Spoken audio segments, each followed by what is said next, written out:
My name is Bill Thomas. I'm a writer, consulting producer, and now podcaster. I am now trying to use my experience as the brother of a murder victim to help other victims of violent crime. I'm working on a book on the unsolved Colonial Parkway Murders, and I'm the co-administrator of the Colonial Parkway Murders Facebook group together with Kristin Dilley.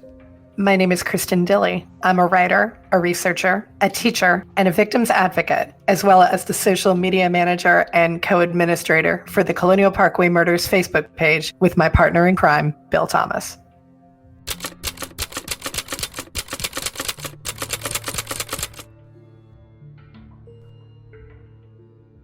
Welcome to Mind Over Murder. I'm Kristin Dilley. And I'm Bill Thomas.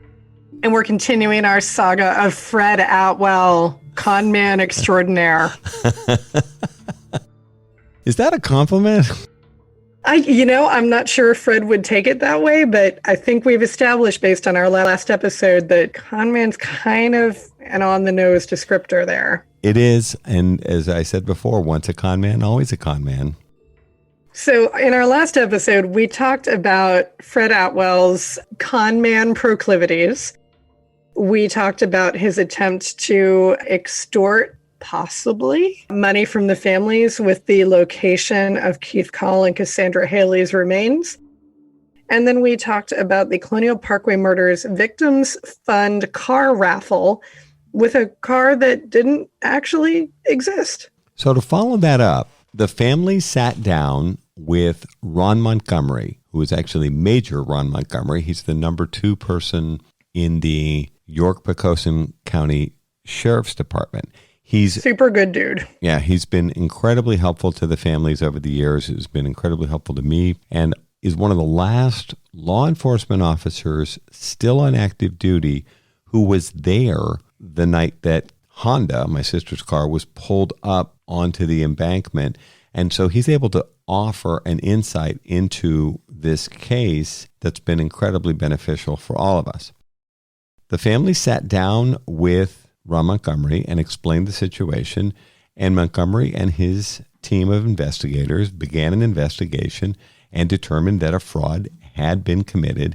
And so they brought Fred Atwell up on charges for committing fraud against the Colonial Parkway Murders Victims Fund. And this kind of begins sort of a downward spiral. Yeah. For Atwell, who had inserted himself in the Colonial Parkway Murders case, continued to kind of duke it out almost publicly with the FBI and the Virginia State Police, and was always trying to rally the families to his side. And we had actually pushed back against law enforcement because we felt that on some level we owed Atwell a debt of thanks for being the whistleblower and making us aware of the leak of the crime scene photos. And he had turned out to be kind of an advocate for the families involved in the Colonial Parkway Murders. However, then his proclivities, I think you mentioned, began to reemerge. And then we have these attempts at fraud. So here's Atwell looking for $10,000 for the location of Keith and Sandy's remains. And then he's working a scam with the car raffle. And so it begins this downward spiral for Atwell. So in 2011, August of 2011, Fred suddenly escalates in a way that I don't think anybody could have foreseen this happening, at all. He goes to a financial advisor who had been working with his wife, and he holds her up at gunpoint. It's a strange story, and we should probably spend a minute on this. It's crazy. Atwell actually attempted and successfully robbed a woman that his family knew. She knew his wife and his grown daughter. It wasn't like Atwell was unknown to her. Apparently, the backstory, and again, with everything Atwell, you've got to put a big grain of salt on your shoulder there. Yeah. Supposedly, Atwell, who was in the middle of this insanity with being charged and ultimately pleading guilty to defrauding the Colonial Parkway Murders Victims Fund, he had some sort of falling out with his wife. Now, Atwell's a handful, and I've never met his wife, or Fred for that matter, but I certainly heard enough about Fred and heard enough from Fred to know that he was a real handful. So apparently they had some sort of pretty serious argument, and she supposedly kicked him out. So here's this 60-something-year-old guy, not in great health, facing legal challenges from his attempt at defrauding the families. And supposedly, Atwell gets kicked out of the house, and he's desperate and low on money, living out of his car, and somehow he ends up meeting with this financial advisor and makes this very odd decision, as I understand it, to rob her. My recollection is that he forced her to write a check to himself because she didn't have much cash, and then thought better of it and didn't take the check, if I'm not mistaken. She had a small amount of cash. I think it was like $60 or something. She gave him the cash, and I don't know that he ultimately took the check, but he certainly didn't cash it. I think it was for $1,000. Yeah, he didn't cash it. If I'm not mistaken, and again, it's been a few years, this all happens at gunpoint. So he supposedly has committed an armed robbery. Now, this woman was not harmed, and she knew Fred. She was frightened. She did report it to law enforcement, but ultimately she did not want to press charges because she felt bad for Fred, because Fred was clearly in a bad way. Atwell, at this point, his life is beginning to unravel.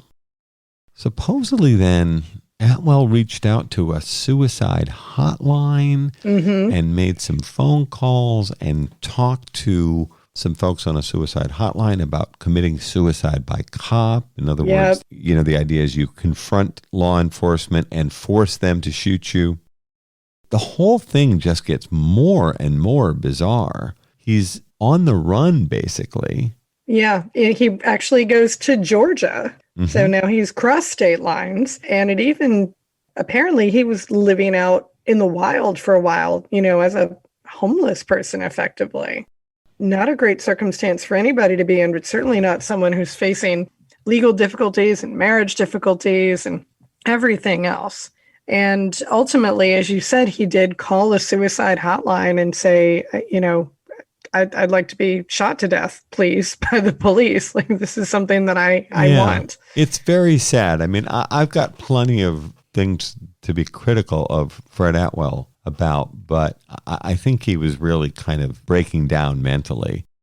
Yeah. If I'm not mistaken, he held up Wanda Sears. I think that's over near Roanoke. Yes. And then he's kind of on the run. He's living in the woods. He's in the car. And supposedly he heads to Georgia. Now, remember I referenced guns being stolen and this attorney who had represented Fred in the past? Yes. Supposedly, Fred makes his way to Gwinnett County, Georgia, where he's arrested by local law enforcement and ATF. But Crosby Brackett, who was our lead investigator from the FBI, mentioned something to me when he called me to tell me that Atwell had been arrested down in Georgia. Brackett was a good investigator and did some very good work. I think he handled the Colonial Parkway murders as the lead investigator for 5 years. So I got to know him pretty well, and we would talk frequently. Brackett was not a mean-spirited guy, but he said something very interesting to me. I think it was in that call or the next one, where he said we knew where he was going to be all along, meaning Atwell. And he kind of laughed, and it was a little bit of an edge to it, like a little bit mean-spirited, which is not really Crosby Brackett.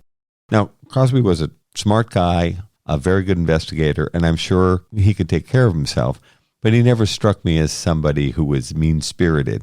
But there was a little bit of an edge to it.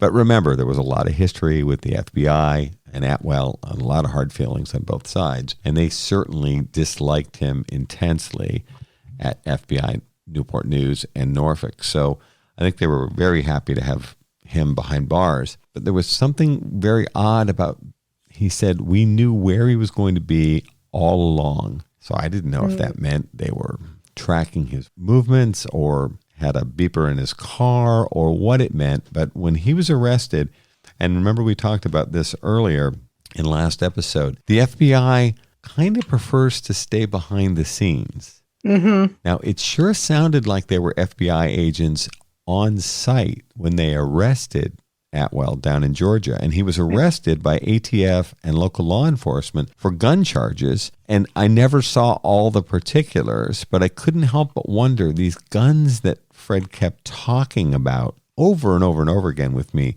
these stolen guns, I couldn't help but wonder if, and there was a 44 in particular that he used to talk about all the time, that he said had been used by one of these other former deputy sheriffs in Gloucester County in the commission of a crime. He kept saying that over and over again over the years. I couldn't help but wonder if that might have been one of the guns that Atwell was attempting to sell. But he got busted in Georgia for gun charges. You're listening to Mind Over Murder. We'll be right back after this word from our sponsors. Who wants some brand new Mind Over Murder merchandise? You do, of course. And our friends at TeePublic have hooked us up with some great merchandise. There are Mind Over Murder t-shirts available in about 6 different weights. Female, male, soft, not so soft, something that looks like your old gym shirt. All of the above. And in any color that you want as well. The possibilities are limitless. And then we have tank tops, crew neck sweatshirts, which probably won't be big in July, but might be more popular, say, in October. Better for those cooler months. And also for cooler months, long sleeve t-shirts, baseball t-shirts, and you get to configure the color of the shirt and the color of your sleeves. You could do your entire women's softball team in Mind Over Murder t-shirts, baseball I like style. that idea. We've also got mugs available, magnets, stickers, laptop cases, phone cases, and tote bags. I'm going to order a couple of tote bags. I can take one every day of the week to school. We've got masks, which I hope we won't be wearing soon. Right? And wall art, notebooks, a pillow. I don't know if I need a Mind Over Murder pillow, but somebody else might love it. Perfect for your living room. And then for the younger crime fighters, we have kids t-shirts, kids hoodies, kids long sleeve t-shirts in a variety of colors. All of these things can be configured just about in any color you can imagine. And then my favorite, the Mind Over Murder onesie for the smallest crime fighters among us. So if you're interested in any of this great merchandise, take a look at the website at teepublic.com and type in Mind Over Murder Podcast. You can also look for links on our social media pages and in our show notes. We're back here at Mind Over Murder. So now he's facing fraud charges, robbery, armed robbery, fraud again, illegal sale of firearms, unlicensed sale. He's looking at a significant amount of jail time. He's brought back to Virginia to face charges. And most folks at that point, I think, would hire a lawyer and try to get some legal advice to help them through the process. Atwell doesn't do any of these things. He's brought before a judge and he pleads guilty. Mm-hmm. He says, basically, I screwed up. I made mistakes. It's now time I pay the price. So he pleads guilty to all of these various charges.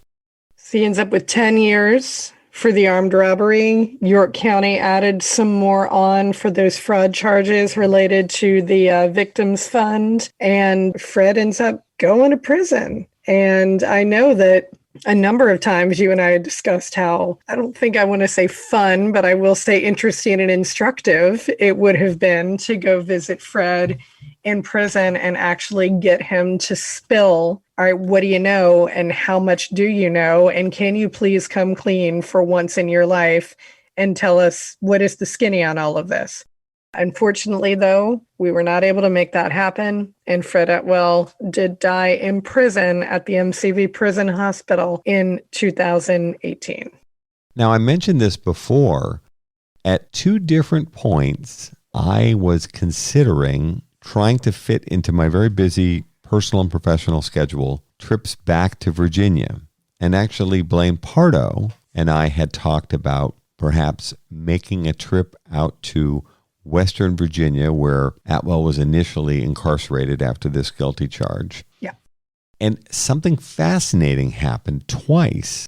When I mentioned to Crosby Brackett, our FBI agent, that I was considering going to visit with Atwell in prison, he twice asked me to wear a wire. Now, I said to Crosby, what are you guys talking about? You've told me for years, as had his boss, they were extremely critical of Atwell, and they would rail at me sometimes. They would say, you shouldn't be talking to Atwell. Remember, Fred's calling me multiple times a week for a couple of years and sending me information and articles critical of the FBI.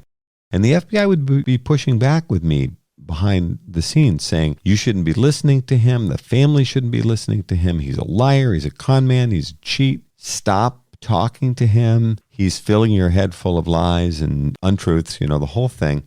And yet here we are now, a couple of years later, Fred's behind bars. I mention kind of casually to Crosby Brackett, our FBI agent, I'm thinking of going to visit with Atwell, and he asks me twice to wear a wire. And I said, wait a minute, what's going on here, Crosby? You guys keep telling me he's full of beans, don't listen to him, he's a liar. And yet when I mention that I might be going out, or Blaine and I talked about maybe hopping in Blaine's pickup truck and driving across the state to go visit with Atwell, all of a sudden... It's boys' day out. Yeah, exactly. And from what Blaine was telling me, it's a long drive. 250 miles. To get there. And of course, I've never been in a prison before. And these are big state prisons out there on the western part of the state. Yep. But I said to Brackett, you guys keep railing on me about what a liar he is and how he's got no credibility, and now you want me to wear a wire? And I said to Brackett, I've never even been in a jail. You're going to send me into a pretty serious high security facility wearing a wire? Don't we have to get permission from the authorities for me to wear a wire? And am I putting myself in danger? What if somebody figures out I'm wearing a wire? Because remember, it's not just Fred Atwell in there. It's the place that's got hundreds, if not thousands, of prisoners who probably aren't going to be too thrilled about me coming in there recording conversations surreptitiously. I couldn't get over the fact that the FBI wanted me to do this. And then on the two times that it came up, he kept circling back, and Crosby kept saying, hey, you wear a wire, we can set you up, you can record the conversation. It was almost like after insisting that Atwell was such a liar, they were concerned that there was always going to be something that would come out that would be the truth. And this is something that Joyce and I have talked about dozens of times.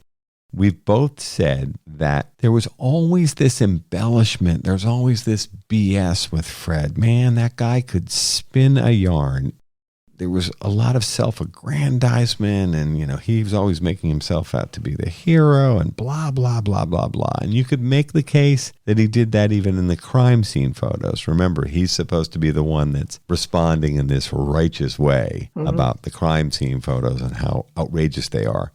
Moral outrage.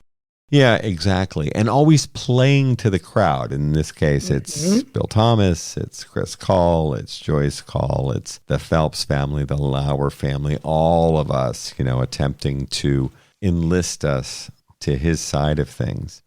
Joyce and I worried about this a lot and still talk about it to this day.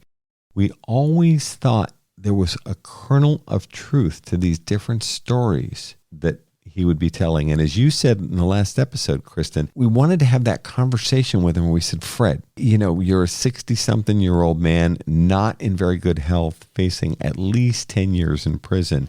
This is not a great situation for you. You've been, I'm trying to put this in a non-profane way, stringing us along for all this time. Just cough it up, man. What's the real truth behind all of these stories you've been telling us? Perhaps most importantly, Fred, what can you prove?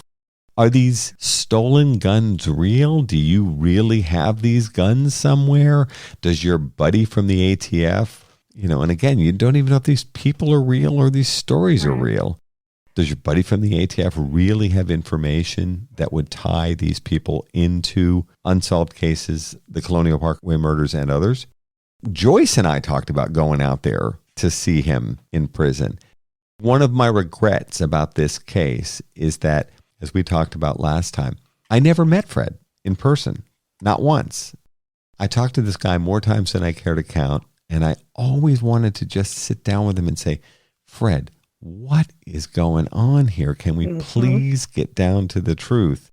Interestingly, Mike Mather went out and interviewed Atwell through the glass and was trying to get, the same type of information out of Atwell. And, Fred was clearly a defeated man. He looked terrible. He was very drawn and thin. He lost a bunch of weight. He looked absolutely dreadful. Whatever his health problems were, which I knew were pretty significant, they began to catch up with him while he was behind bars. And I think depression and, all these other things began to weigh on him. Sure. And sadly, I don't mean to sound callous, but it's funny, Joyce and I talked about this within the last few weeks. We just kind of wish we'd had another opportunity to just say, Fred, come on, just tell us something real, something that we can prove, something that law enforcement can investigate, not the spinning the yarns and working the cons and all this kind of stuff. But we still, both of us, Joyce and I, still can't help but feel there was some element of truth in almost every story he told us.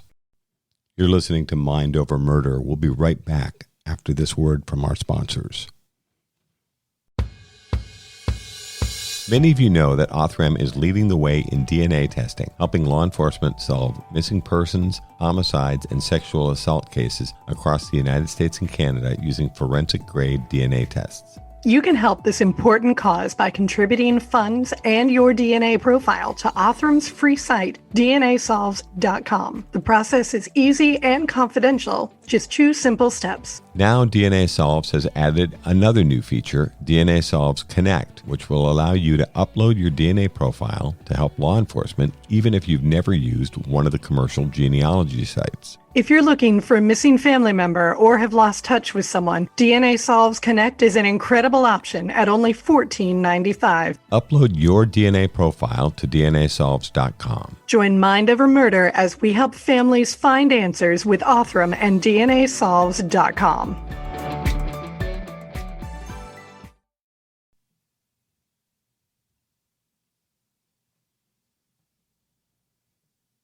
We're back here at Mind Over Murder. Just about anyone who knows the complete saga of the Colonial Parkway, including all of the Fred Atwell minutiae, there typically tend to be people who fall into one of 2 categories. Either people who feel that Fred Atwell was a whistleblower, or people who feel that Fred Atwell was a suspect and may very well have been good for some or all of those murders. Do you and Joyce and the other Parkway members' families, do you all feel that Fred was a viable suspect? We don't. We don't think Fred is involved in any direct fashion. Now, of the 4 double homicides in the Colonial Parkway murders, the one he seemed closest to in terms of command of the facts and closeness to the families, I think, was the disappearance of Keith Call and Cassandra Haley. With the other cases, the other parts of the Colonial Parkway murders, I don't think so. I would say Joyce and I both are pretty convinced that he doesn't have any direct involvement in these cases. In other words, that he's not a murderer, in our opinion. I reserve the right to be wrong, but all I can offer you is my opinion, and Joyce and I have talked about this many times. I don't think either one of us think he's directly involved, but we always wondered and worried that he knew more and just wasn't quite getting around to laying it out because he was always working an angle. And then at the end, when his life kind of fell apart, he starts out as a young man, as a criminal, as a burglar, as a con man, then ended up supposedly as an informer for law enforcement. He was legitimately pardoned by the governor of the Commonwealth of Virginia. I remember seeing articles about it, and I even saw a copy of his pardoning papers or whatever they would be called. His sentence was commuted. And then he ended up working for the Gloucester County Sheriff's Department, and then ultimately kind of ends up perhaps never really getting away from his true nature and ends up being involved in these scams and attempted fraud cases. He's a fascinating but kind of baffling enigma, and he shows up over and over and over again in these cases. I know you and I have talked about this within the last couple of hours when we were preparing for this episode, that we thought we might want to reach out to his family members to see what his files might look like. Supposedly he had photographs and copies of reports, and he wouldn't be the first law enforcement officer to have a duplicate set of files at home in addition to files that he might have kept in his office. So that temptation to keep going down the Fred Atwell road is very real. And as you mentioned a moment ago, and we hear this a lot when we're talking to people, particularly in Virginia, about these cases, people will think, and they'll sometimes say out loud, oh, weren't those cases solved? Wasn't it that deputy sheriff, or wasn't it that Atwell guy? Because they know that Atwell went to prison, and they might not be aware of the fact that he died in December 2018, but they know the name or they know his affiliation. They think somehow that Atwell being incarcerated was as a result of being directly involved in the Colonial Parkway murders, and I'm not sure that's the case. And you do have that idea that I think a lot of people get from television shows like Criminal Minds or CSI, that, anyone who inserts themselves into an investigation must be involved with the crime in some way. There are definitely instances in which that is true, but I don't think that it is true in Fred's case. I agree with you. And actually, I was reading some of the reporting here from Mike Mather, and Mike Mather said that he feels that Fred is both sort of a hero and a victim in this case. As we established last episode, the FBI would not have reopened this investigation if it weren't for the fact that Fred blew the whistle on the fact that they had leaked those crime scene photos. It's funny because Joyce Call and I were both quoted separately in articles that ran around the time of Atwell's death. Reporter Mike Holtzclaw had reported on this in the Daily Press. Sad news that Atwell had died. It was just before Christmas in 2018.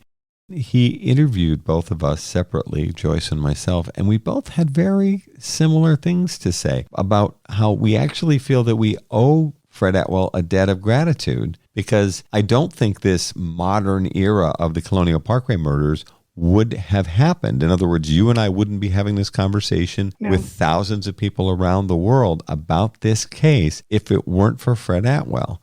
When you said that he was both a hero and a victim, I originally, in listening to you, thought you were going to say he's both a hero and a villain, which he probably is both of those things too. He did something really wonderful in blowing the whistle on the crime scene photos being leaked by the FBI, which I know was embarrassing for the Bureau, but it did lead to all of the families re-engaging and connecting. It led directly to my getting much more involved in the case starting in fall 2009 for what that's worth. And we've all worked together, I think, to try to move, whether this is one case or four or more cases, to try to work together to move those cases forward. That wouldn't have happened without Fred Atwell. As much of a thorn as he may have been in the side of the Virginia State Police and the FBI Newport News office, we wouldn't be having this conversation if it weren't for Fred Atwell. Oh, for sure. For sure. I can't speak for Mike Mather because he's the one who used the term hero and victim, but I do kind of understand. I mean, I don't know. I never met Fred, don't know Fred. I don't know that his life would necessarily have taken that awful downward spiral if it weren't for the fact that he had tried so hard to con people out of the money in that Colonial Parkway Murders Victims Fund. Maybe Fred's life would have gone a little bit more easily and probably a bit more on the right side of the law if he hadn't been involved with the case. I don't think there's any way to know that. Maybe if he was the true con man that we think he is, he probably would have found some other way to get himself in trouble with the law. But you do sort of wonder if, to a certain extent or another, his involvement with the case did lead to ultimately, his downfall and his eventual death in prison. I don't know. I've talked to Mike Mather about this a number of times, and Mike spent hours with Fred Atwell on a number of different occasions. Mike is no longer directly involved in television news reporting, He's now heading up communications for an environmental organization in Virginia, so doing some different things. We stay in touch, and I talked to Mather within the last few months, and Mike feels the same way. He said, I spent a lot of time with that guy. I think he's a con man, but I don't think he's directly involved in the Colonial Parkway murders. But we all wonder whether he may have known more. Interestingly, remember we talked about the Colonial Parkway Murders Victims Fund being used for private investigators. In 2010, the families paid Steve Spingola, noted homicide investigator and a very, very good guy. He and his partner came down from Wisconsin, their home base, to spend a week checking out the Colonial Parkway murders. He ended up writing a summary of his work called Predators on the Parkway, which is kind of a short, somewhere between a summary and an article, which is still available on Amazon. Predators on the Parkway was kind of a summary of the work that Steve and his partner Mike did in their preliminary investigation of the Colonial Parkway murders. But I remember talking to Spingola, who spent some time with Atwell, because Atwell took them around and showed them the various crime scenes. I remember Steve saying to me, there's something that's not quite right about that guy. Steve is a longtime homicide detective and a really good cop, and he can kind of smell these things out. And I think he felt that we might have an opportunist on our hands, or someone that was looking to put one over. Now, I don't think he thought that Fred Atwell was a murderer, but that he was working angles. And it didn't surprise me that a really sharp cop with great instincts like Steve Spingola would be wary of a character like Fred Atwell. I've talked to Steve any number of times. Steve never said to me, I think that guy's involved in the case or anything like that. But we all had this sort of mixed message that we'd pick up from Fred Atwell. It was interesting, and it's still a head scratcher to this day.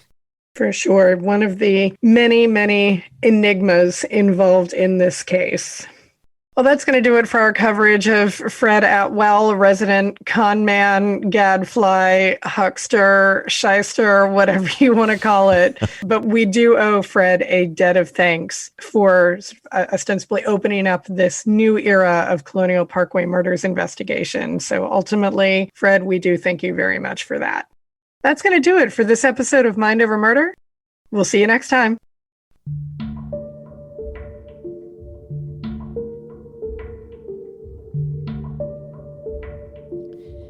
Mind Over Murder is a production of Absolute Zero and Another Dog Productions. Our executive producers are Bill Thomas and Kristin Dilley. Our logo art is by Pamela Arnois. Our theme music is by Kevin MacLeod. Mind Over Murder is distributed in partnership with Crawlspace Media. You can follow us on Facebook, Twitter, or Instagram. You can also follow our page on the Colonial Parkway Murders on Facebook. And finally, you can follow Bill Thomas on Twitter at BillThomas56. Thank you for listening to Mind Over Murder.